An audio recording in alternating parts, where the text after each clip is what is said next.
নমস্কাৰ সকলোকে পুনৰবাৰ মোৰ চেনেললৈ স্বাগতম জনাই লৈ আহিছোঁ। আজি দিনটো ৰাশিফল। আজি হৈছে 22 মাৰ্চ 2026, অসমীয়া ৭ চ'ত দেওবাৰ।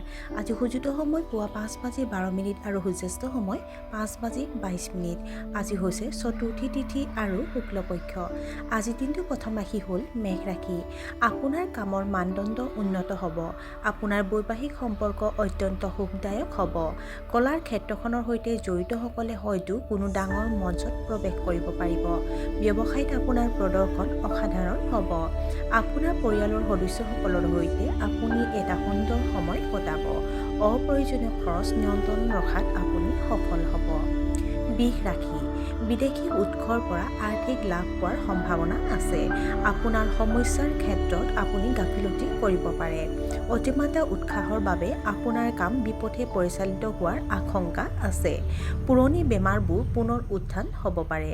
সন্ধিয়া আড়ম্বৰৰ বাবে টকা খৰচ কৰিব। মিথুন ৰাশি। আপুনি আপোনাৰ ঘৰতে অনুষ্ঠানৰ আয়োজন কৰিব পাৰে। পূৰ্বপুৰুষৰ ব্যৱসায়ৰ পৰা আপুনি যথেষ্ট লাভ কৰিব পাৰিলেহেঁতেন। আপোনাৰ গুৰুত্বপূৰ্ণ পৰিকল্পনাবোৰ সফল হ'ব। ছাত্ৰ-ছাত্ৰীসকলে উচ্চ শিক্ষাৰ বাবে উৎকৃষ্ট সুযোগ লাভ কৰিব পাৰে। আপোনাৰ প্ৰেমৰ সম্পৰ্কত মধুৰতা বাঢ়িব। কৰ্কট ৰাশি। কৰ্মক্ষেত্ৰত ঊৰ্ধ্বতম বিষয়াৰ পৰা সহায় লাভ কৰিব। নতুন প্ৰকল্পৰ পৰিকল্পনাৰ বাবে দিনটো শুভ। আইনী জটিলতাৰ পৰা আপুনি সকাহ পাব পাৰে। ব্যৱসায়িক অংশীদাৰিত্বৰ সুযোগ আহিব। আপোনাৰ জীৱনসংগীৰ প্ৰতি আপোনাৰ সন্মানৰ ভাৱ গভীৰ হৈ পৰিব। আপোনাৰ পৰিয়ালত শান্তি আৰু সুখ থাকিব। সিংহ ৰাশি। নতুন প্ৰযুক্তিৰ প্ৰতি আপোনাৰ প্ৰৱণতা বৃদ্ধি পাব। আপোনাৰ সহায়কাৰী স্বভাৱৰ বাবে আপুনি জনপ্ৰিয় হৈ থাকিব। বিদ্বান ব্যক্তিৰ সৈতে আপোনাৰ সংযোগ শক্তিশালী হ'ব। আপোনাৰ স্বাস্থ্য ভালে থাকিব।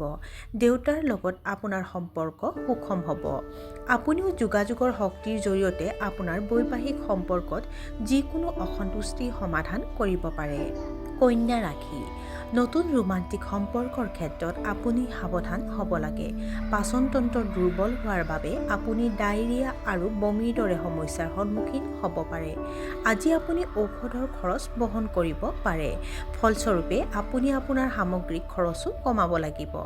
ঘৰত আৰু কৰ্মক্ষেত্ৰত অত্যাৱশ্যকীয় সামগ্ৰীৰ অভাৱৰ বাবে আপুনি খিংখিঙীয়া হৈ পৰিব পাৰে। তুলা ৰাশি। আপোনাৰ পৰিয়ালৰ সকলোৱে আপোনাৰ ওপৰত অতিশয় সন্তুষ্ট হ'ব। আপোনাৰ ব্যৱসায়ত আপুনি নিৰ্ধাৰিত সময়ত নিজৰ লক্ষ্য সম্পন্ন কৰিব। আপোনাক এটা উল্লেখযোগ্য পদৰ দায়িত্ব অৰ্পণ কৰা হ'ব পাৰে। শহুৰেকৰ পৰা আপুনি হয়তো আনন্দদায়ক খবৰ পাব পাৰে। আপুনি আপোনাৰ কামৰ পদ্ধতিটো পৰিৱৰ্তন কৰিব পাৰে। বৃশ্চিক ৰাশি।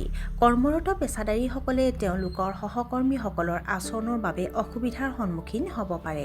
আপুনি নিজৰ লক্ষ্যত মনোনিৱেশ কৰি থাকিব।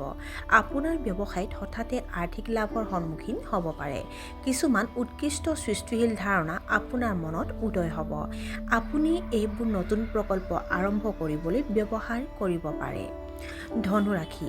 আজি আপুনি আত্মবিশ্বাসেৰে ভৰি পৰিব। প্ৰেমত পৰা দম্পতীয়ে আজি সফল হ'ব পাৰে। নিজৰ পৰিয়ালক নিজৰ বিবাহত সন্মতি দিবলৈ বচন নিয়াবলৈ আপোচৰ জৰিয়তে বিবাদৰ সমাধান কৰিব পাৰে। ৰাজনীতিৰ লগত জড়িতসকলৰ বাবে দিনটো অতি শুভ। ৰাইজৰ মাজত আপুনি যথেষ্ট জনপ্ৰিয়তা লাভ কৰিব। মকৰ ৰাশি। আজি আপুনি আৰু অধিক কষ্ট কৰিব লাগিব। পুৰণি জটিলতাই কিছু অশান্তিৰ অনুভৱ কৰিব পাৰে। দৈনন্দিন কাম-কাজ সংগঠিত কৰি ৰাখক। আপোনাৰ ঘৰৰ বয়োজ্যেষ্ঠসকলে আপোনাৰ ওপৰত সন্তুষ্ট হ'ব। আপুনি হয়তো আপোনাৰ সঙ্গীৰ সৈতে আউটিঙলৈ যাব পাৰে। আপুনি ডিঙিৰ বিষৰ সংক্ৰমণৰ সমস্যাত ভুগিব পাৰে। কুম্ভ ৰাশি। কৰ্মক্ষেত্ৰত আপোনাৰ এটা ডাঙৰ দিন পাৰ হ'ব। নিৰ্মল দৃঢ়তাৰে পৰিচালিত হৈ আপুনি এটা ডাঙৰ কাম সম্পন্ন কৰিব পাৰিব। আপুনি আপোনাৰ পৰিয়ালৰ সদস্যৰ আশা পূৰণ কৰিব। আপোনাৰ সামাজিক বৃত্তটো বিস্তাৰিত হ'ব। আপুনি মূল্যৱান বস্তু ক্ৰয় কৰাৰ চিন্তা কৰিব। আপোনাৰ সন্তানৰ প্ৰয়োজনীয়তাৰ প্ৰতি গুৰুত্ব দিয়ক। আৰু আজিৰ দিনটোৰ শেষৰ ৰাশিটো হ'ল মীন ৰাশি। আপোনাৰ আৰ্থিক বিষয়ত পলম হ'ব পাৰে। ঋণ সম্পৰ্কীয় বিষয়বোৰ জটিল হৈ পৰিব পাৰে। কোষ্ঠকাঠিন্যত আক্ৰান্তসকলে আজি অস্বস্তিৰ সন্মুখীন হ'ব পাৰে। আপুনি নিজকে অপ্ৰয়োজনীয় বিষয়ত জড়িত হৈ পৰিব পাৰে। কৰ্মক্ষেত্ৰত আপোনাৰ ঊৰ্ধ্বতম বিষয়াসকল আপোনাৰ ওপৰত সন্তুষ্ট হ'ব। নিজৰ অন্তৰ্নিহিত চিন্তাবোৰ শ্বেয়াৰ কৰাৰ পৰা বিৰত থাকক। আৰু আজিৰ দিনটো ৰাশিফল ইমানতে অন্ত পৰিছে। আশা কৰোঁ আপোনালোক প্ৰত্যেকৰ আজিৰ দিনটো সুন্দৰ হওক। ধন্যবাদ।